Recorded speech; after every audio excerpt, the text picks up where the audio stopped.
শরীরে এখনো তেজ বেশি তো এই জন্য এত গরম গরম কথা। তোমার তেজ একটু কমায় দেই বলে দিছে, জিন্দান খানায় নিয়ে বন্দি করো, খানা দানা বন্ধ, একটা দানা খাইতেও দিবা না আর এক ফোঁটা পানিও পান করতে দিবা না। ডাক্তারকে বলে রাখছে নারী পরীক্ষা করতে থাকবি, যখন দেখবি যে একেবারে শেষ মুহূর্ত, এখন খাবার দাবার না দিলে আর বাঁচবে না, ওই সময়ে নিয়ে খাবার দিবি। খাবারটা কি দিবি সেটাও ঠিক করে দিছে, বলছে যে মুসলমানদের ধর্মে যে জিনিস হারাম সেটা দিবি, শুয়োরের গোশত আর মদের মদ মেশানো পানি। আল্লাহকে বললাম যে আল্লাহ তুমি পরীক্ষা করতেছো তোমার বান্দা, যে তোমার বান্দা তোমাকে, তোমার দ্বীনকে, তোমার রসুলকে, তোমার রসুলের আদর্শকে কতটা ভালোবাসে তুমি এটা পরীক্ষা করতেছো। আর এই পরীক্ষা করার জন্য জীবন দিছো মাত্র কয়টা? একটা মাত্র জীবন দিছো। আর ওই একটা জীবন দিয়ে আল্লাহ তোমাকে কিভাবে দেখাবো যে আমি তোমাকে আর তোমার দ্বীনকে কতটা ভালোবাসি? তুমি আমাকে 1000 জীবন দান করতা, একটা একটা করে জীবন তোমার জন্য উৎসর্গ করে তোমার বান্দা আব্দুল্লাহ বিন হুযাফা দুনিয়ার সামনে প্রমাণ করে দিত ঈমানদারের কাছে ঈমানের দাম কত বেশি। ওলামায়ে কেরাম, আহলে হক, হকের ঝান্ডাবাহীরা যদি হকের উপর অটল আর মজবুত থাকে, আল্লাহর পক্ষ থেকে সাহায্য আসে, প্রতিপক্ষ মাথা নত করতে বাধ্য হয়। সাহাবী যুগের ছোট্ট একটা ঘটনার উদ্ধৃতি দিই। হযরত আব্দুল্লাহ ইবনে হুযাফা রাদিয়াল্লাহু তাআলা আনহু আল্লাহর নবীর একজন সাহাবী, তিনি এক যুদ্ধে নেতৃত্ব দিচ্ছিলেন একটা ছোট বাহিনী। ঘটনাচক্রে রোম সম্রাট সে ওই বাহিনীটাকে গ্রেফতার করে ফেলল। আল্লাহর নবীর সাহাবী আব্দুল্লাহ বিন হুযাফা রাদিয়াল্লাহু আনহু সহ প্রায় 50 জনের মুসলমানদের একটা কাফেলা বন্দী হয়ে গেল। এখন রোম সম্রাটের ইচ্ছা হলো মুসলমানের ঈমান পরীক্ষা করবে আর যে কোনো মূল্যে মুসলমানকে ইসলাম থেকে দূরে সরাবে। এই জন্য প্রথমে আব্দুল্লাহ বিন হুযাফাকে ডেকে নিয়ে অফার দিল, অফার লোভ দেখাইলো, বলল তুমি ইসলাম গ্রহণ করো, বিশাল অপ্রতিরোধ্য বিশাল সাম্রাজ্য, পৃথিবীর সুপার পাওয়ার রোম সাম্রাজ্যে তোমাকে বিশাল বড় ক্ষমতাবান পদ দিয়ে দিব, মন্ত্রিত্ব দিয়ে দিব, আর আর তোমাকে আমার মেয়ে বিয়ে দিয়ে দিব। পরবর্তীতে তুমি রাজবংশের নিয়ম অনুযায়ী দেখা যাবে তুমি সম্রাট হয়ে যেতে পারো, বিশাল এলাকার দায়িত্ব তোমাকে এখনই দিয়ে দিব, কিন্তু শর্ত হলো তোমাকে তোমার ধর্ম এবং আদর্শ ছাড়তে হবে। এই কথা যখন বলেছে, আব্দুল্লাহ ইবনে হুযাফা রাদিয়াল্লাহু আনহু রাগে ক্ষোভে অগ্নিশর্মা হয়ে, কোন কোন বর্ণনার মধ্যে এসেছে রোম সম্রাটের দরবারে দাঁড়িয়ে রোমান সম্রাটকে লক্ষ্য করে বলেছেন, ইয়া কালবার রোম, হে রোমের কুকুর। রোমের সম্রাট যখন তাকে ধর্ম ত্যাগের, ইসলাম ত্যাগের পরামর্শ দিয়েছে, তখন তিনি রোম সম্রাটের রাজ দরবারে দাঁড়িয়ে সম্রাট বলে নয়, রোমের কুকুর বলে সম্বোধন করে বলেছেন, মুসলমানের ঈমান এত কম দামি জিনিস না। সম্রাট মনে করলো শরীরে এখনো তেজ বেশি তো এই জন্য এত গরম গরম কথা, এত গরম গরম কথা, তোমার তেজ একটু কমায় দেই বলে দিছে, জিন্দান খানায় নিয়ে বন্দি করো, খানা দানা বন্ধ, একটা দানা খাইতেও দিবা না আর এক ফোঁটা পানিও পান করতে দিবা না। ডাক্তারকে বলে রাখছে নারী পরীক্ষা করতে থাকবি, যখন দেখবি যে একেবারে শেষ মুহূর্ত, এখন খাবার দাবার না দিলে আর বাঁচবে না, ওই সময়ে নিয়ে খাবার দিবি। খাবারটা কি দিবি সেটাও ঠিক করে দিছে, বলছে যে মুসলমানদের ধর্মে যে জিনিস হারাম সেটা দিবি, শুয়োরের গোশত আর মদের মদ মেশানো পানি। ঠিক তাই হয়েছে। আব্দুল্লাহ বিন হুযাফা সহ না খেতে খেতে যখন মরণাপন্ন প্রায়, তখন একেবারে জীবন বাঁচানোর জন্য তাদেরকে খাবার দেওয়া হয়েছে। খাবার কি? শুয়োরের গোশত আর মদ মেশানো পানি। আব্দুল্লাহ বিন হুযাফা রাদিয়াল্লাহু আনহু চিন্তা করলেন, শরীয়তের মাসলা অনুযায়ী এই পরিবেশে জীবন বাঁচানোর জন্য সামান্য পরিমাণ শুয়োরের গোশত খাওয়া যায়, জীবন বাঁচানোর জন্য। এটা তো আছে, ইল্লা ফামান ইসতুররা ফি মাখমাসাতিন গায়রা মুতাজানিফিন লিইসমিন ফাইন্নাল্লাহা গফুরুর রহিম। একজন মানুষ যদি এমন হয়ে যায় যে কোনো হালাল খাদ্য নাই, হারাম খাদ্য ছাড়া হালাল কোনো খাদ্য নাই, এখন না খেলে জীবন বাঁচবে না, সেই সময়ে জীবন বাঁচানোর জন্য সামান্য পরিমাণ হারাম খাদ্য গ্রহণ করা কি, এটা হলো মাসলা। কিন্তু উনি চিন্তা করলেন এখন তো শুধু হালাল হারামের প্রশ্ন না, এখন প্রশ্ন হলো মুসলমানের ঈমানের আত্মমর্যাদা বোধের প্রশ্ন। আজকে যদি আমি হারাম খাবার খাই তাহলে রোম সম্রাট বলবে দেখছি মুসলমানের ইমানের শক্তি কতদূর। এই সময় মাসলা ভিন্ন।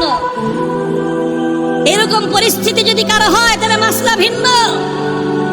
খাবার খাওয়া হালাল জীবন বাঁচানোর জন্য, এটা যেরকম মাসলা, আর কেউ যদি হারাম খাবার না খেয়ে মৃত্যুকে আলিঙ্গন করে নেয় তাহলে সেই মৃত্যু হলো আফজালুস শাহাদা, সর্বশ্রেষ্ঠ শহীদি মরণ। আব্দুল্লাহ বিন হুযাফা চিন্তা করলেন এখন মাসলা দুইটা আছে, একটা হলো ফাঁকফোকরের রাস্তা, আমি এখন হারাম খেয়ে জীবন বাঁচাতে পারি, আর একটা মাসলা কি, আমি যদি আমার জীবনকে উৎসর্গ করে দেই আমার একজনের জীবন যাবে কিন্তু কিয়ামত পর্যন্তের জন্য রোম সম্রাটের দরবারে ইসলামের ঝান্ডা সমুন্নত হয়ে যাবে। সম্রাট বলবে যে মুসলমানের ইমান বাপরে বাপ, জীবন যেতে পারে কিন্তু মুসলমান ইসলামের গৌরব ভুলুণ্ঠিত হতে দেয় না। তিনি খান নাই, লাথি মারছেন একটা, এক লাথিতে সমস্ত শুয়োরের গোশত আর মদের পাত্রগুলো ভেঙে চূর্ণ বিচূর্ণ হয়ে। এখন সম্রাট ডাক্তারের কয় কিরে তুই না করলি জীবন বলে বাঁচবে না, তেজ দিকে এখন অত। ডাক্তার কয় আমাদের ডাক্তারি মতে তো এত তেজ থাকার কথা না, এটা তো ডাক্তারি মতের তেজ না, এটা তো ইমানি তেজ। এই তেজ এটা শরীরের তেজ না, এটা রূহের তেজ। এটা শরীরের শক্তি না, এটা আত্মার শক্তি। যে ইমানদার আল্লাহর ইমান, আল্লাহর উপর আস্থা এবং ভরসাকে দুনিয়াদারদের সামনে মাথা উঁচু করে দাঁড় করাবার চেষ্টা করে, আল্লাহ পাক তার আত্মার মধ্যে অফুরন্ত শক্তি দান করেন। আব্দুল্লাহ বিন হুযাফা যখন এটা করলেন, এবার রোম সম্রাট বলে যে দুইবার খেললাম, দোনো খেলায় হারছি। দুইবার হলো না, প্রথমবার লোভ দিছে, জিতছে না হারছে। দ্বিতীয়বার খাওয়ান দাওয়ান বন্ধ করে টাইট দিছে, জিতছে না হারছে। এবার ফাইনাল খেলা, খেলা হবে কি খেলা, ফাইনাল খেলা হবে কার সাথে,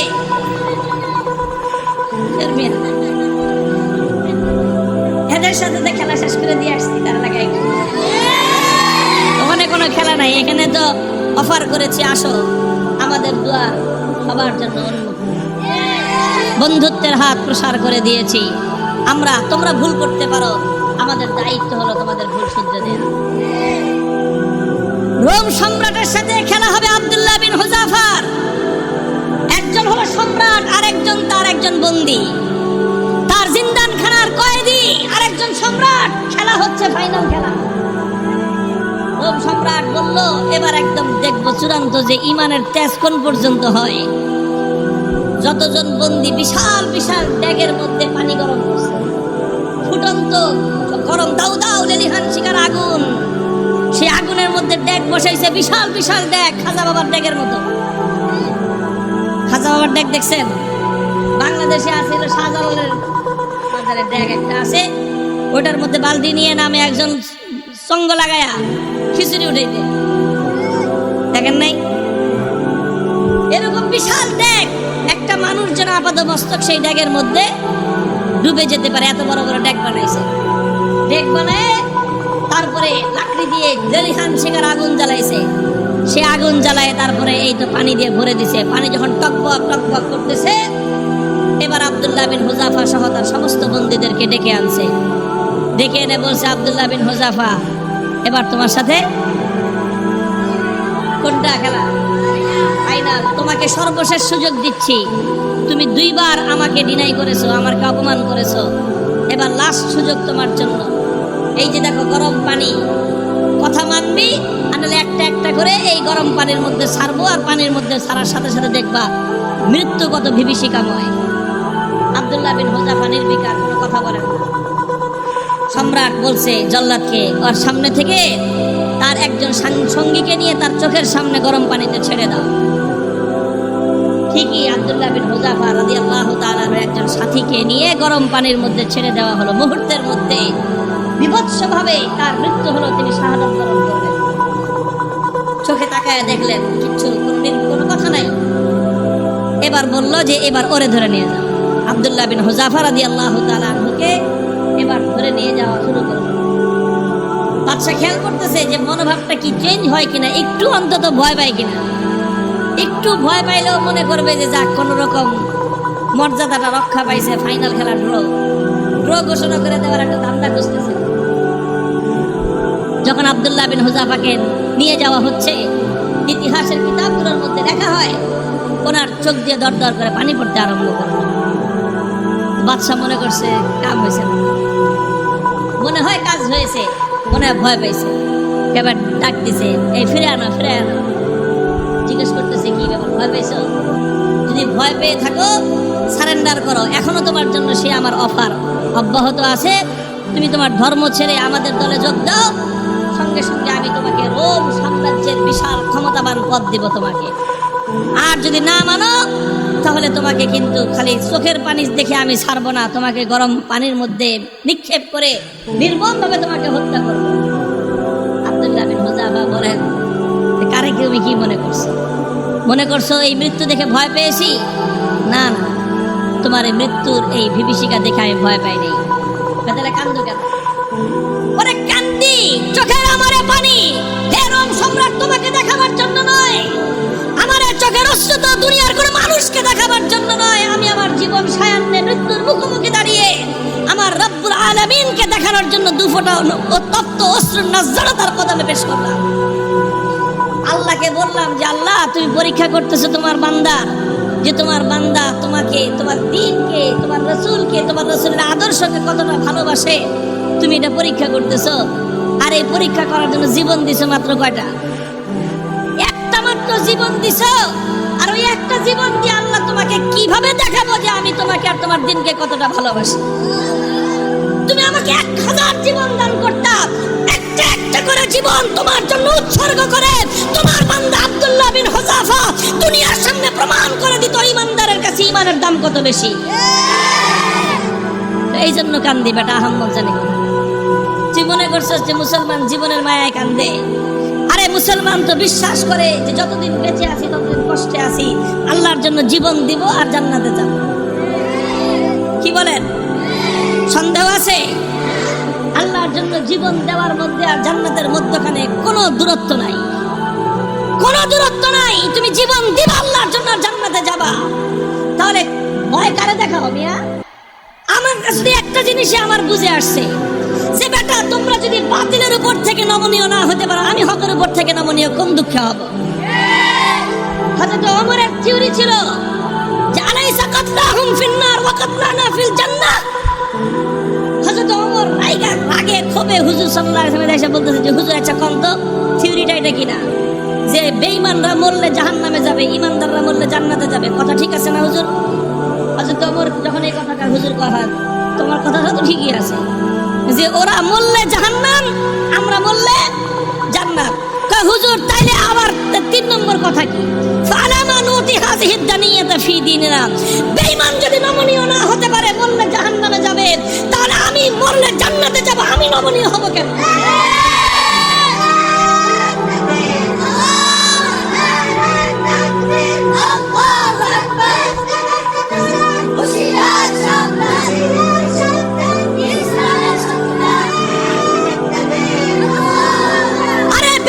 যদি বাতিলের পথ ছাড়তে না পারে, ঈমানদাররা হকের পথ ছাড়বে কেন?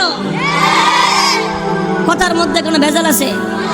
হিসাব কিতাব তো ক্লিয়ার, কথা তো পরিষ্কার এখানে, যে এখানে নমনীয় তো তোমাকে হতে হবে, আমি কেন নমনীয় হব? যেখানে তুমি বাতিলের উপর, আমি হকের উপর, তুমি বদ্দীনের উপর, আমি দ্বীনের উপর, তুমি কোরআনের বিপক্ষে, আমি যখন কোরআনের পক্ষে, নমনীয় তোমাকেই হতে হবে, আমার নমনীয় হওয়ার কোনো স্কোপ নাই। হযরত আব্দুল্লাহ বিন হুযাফা রাদিয়াল্লাহু তাআলা আনহু যখন এই কথা বললেন, আরে বেটা জীবন তো একটা আছে দেখে একটা দিতেছি, জীবনে 1000টা থাকলে 1000টা দিয়ে প্রমাণ করতাম যে ইসলাম এবং ঈমানের দাম কত। এই কথা যখন বলছে তখন বাদশাহ কয় যে এটা তো মানুষ না, মানুষ কি এরকম হয় নাকি? আরে মৃত্যুর মুখোমুখি দাঁড়িয়ে মৃত্যুকে আলিঙ্গন করার জন্য পাগল। কয় জীবন একটা আছে দেখে একটা দিতেছি, 1000টা থাকলে 1000টা দিতাম। এখন তো দিলের মধ্যে ভয় ঢুকে গেছে, আল্লাহ পাক রব্বুল আলামিনের পক্ষ থেকে সাহায্য আর নুসরত আসা শুরু হয়ে গেছে। আল্লাহ পাক বাতিলের অন্তরের মধ্যে ভয় এবং ভীতির সঞ্চার করে দিয়েছেন। এখন বাদশা মনে করা শুরু করছে যেটা মানুষ না, এটা অন্য কিছু। এটা অন্য কিছু হবে। এখন ওরে যদি আমি শাস্তি দেই, মারি, তাহলে আমি নির্বংশ হয়ে যাব। এরকম একটা ভয় ওর মনের মধ্যে আসছে। এখন চিন্তা করতেছে, এখন ছাইরা দে মা, ভিক্ষা চাই না। এই অবস্থা হয়েছে। এখন সে রাস্তা খুঁজতেছে যে কেমনে এখন এর থেকে বাইচা আসা যায়। এখন যদি আব্দুল্লাহ বিন হুযাফাকে এমনি মুক্তি দিয়ে দেয়, নিজের মান মর্যাদা যা আছে প্রেস্টিজ সব বেরোনের মতো ফুটো হয়ে যাবে। এখন বলে যে ঠিক আছে, ঠিক আছে, তোমার কিচ্ছু করা লাগবে না, ইমান ছাড়া লাগবে না, ইসলাম ছাড়া লাগবে না, কোনো কিছু করা লাগবে না, তুমি শুধু একটা কাজ করো, আমার কপালের মধ্যে একটা চুমা দিয়ে দাও, তোমাকে ছেড়ে দেব। আব্দুল্লাহ বিন হুযাফা বলেন, শুধু আমাকে একা ছাড়বা না, আমার 50 জন সাথী সঙ্গে সবাইকে ছাড়বা। না, খালি 50 জন না, তুমি যদি আরো নাম কর, তুমি সব ছেড়ে দেবে। তিনি চিন্তা করেন আল্লাহর পক্ষ থেকে নুসরত আসছে, আল্লাহর পক্ষ থেকে সাহায্য এসেছে। আল্লাহ পাক একজন বন্দির সামনে একটা সম্রাটের মাথা নত করে দিয়েছে। কুদরত কার হাতে? ফাইনাল খেলায় জিতছে কে? কে জিতছে? হযরতে রাসূলের সাহাবী জিতেছেন, সম্রাট পরাভূত হয়ে গেছে। কথা বলেন ঠিক না বেঠিক? তিনি চিন্তা করলেন যে আমার একটা কাজ, এই কাজের দ্বারা তো ইসলামের গৌরব নষ্ট হবে না, আর সঙ্গী সাথীদের জীবন বেঁচে যাবে। ঠিক আছে, তাও ওনার আত্মমর্যাদা এতটা বেশি যে সরাসরি কাফেরের কপালে চুম্বন দিবেন। আত্মমর্যাদায় বেঁধেছে, কাফেরের কপালে নিজের পাঞ্জাবির আস্তিন রাখছেন। আস্তিন দেখে নিজের পাঞ্জাবির হাতের উপর চুম্বন করেছেন। বাদশা করে যেমনি হোক, সম্মানটা তো বাচ্চা আমার কোন রকম তো বাচ্চে। আমি খালি বলতে পারলাম যে না না না, আমি হারি নাই, হুযাফার সাথে আমার একটা মিউচুয়াল আন্ডারস্ট্যান্ডিং হয়েছে, সেইভাবে কাম হয়েছে। বাস, সব বন্দীদেরকে মুক্তি দিয়ে দিয়েছেন। এই খবর যখন খলিফা ওমরে ফারুক রাদিয়াল্লাহু তাআলা আনহুর কাছে গেছে, তিনি সাহাবায়ে কেরাম বড় বড় সাহাবীদেরকে নিয়ে অগ্রসর হয়ে আসছেন যে আব্দুল্লাহ বিন হুযাফাকে সংবর্ধনা দেওয়ার জন্য, যে আব্দুল্লাহ বিন হুযাফা, তুমি এবং তোমার 50 জন সঙ্গী আজ রোম সম্রাটের দরবারে আল্লাহর দ্বীনের ঝান্ডা যেভাবে সমুন্নত করেছো, আল্লাহর দ্বীনের গৌরব, মুসলিম জাতির মর্যাদা সমুন্নত করেছো, গোটা মুসলিম উম্মার দায়িত্ব আর কর্তব্য হয়েছে এখন তোমাকে সম্মান জানানো। এই জন্য আমি স্বয়ং খলিফা তোমাকে ইস্তেকবালের জন্য সামনে অগ্রসর হয়ে আসছি। মুহতারাম হাজিরিন, উলামায়ে কেরামকে বলি আর আলেমদের সাথে যারা আছেন তাদেরকে বলি, হকের উপর অটল থাকতে হবে। জীবন যাওয়া না যাওয়াটা বড় প্রশ্ন নয়, বড় প্রশ্ন হলো আমার জীবনটা হকের পথে গেল কিনা। জীবনের শেষ মুহূর্ত পর্যন্ত ইসলামকে, আল্লাহর দ্বীনকে বিক্রি করে ব্যক্তিগত স্বার্থ উদ্ধার করা যাবে না। আল্লাহ পাক তৌফিক দান করেন, আমিন বলেন।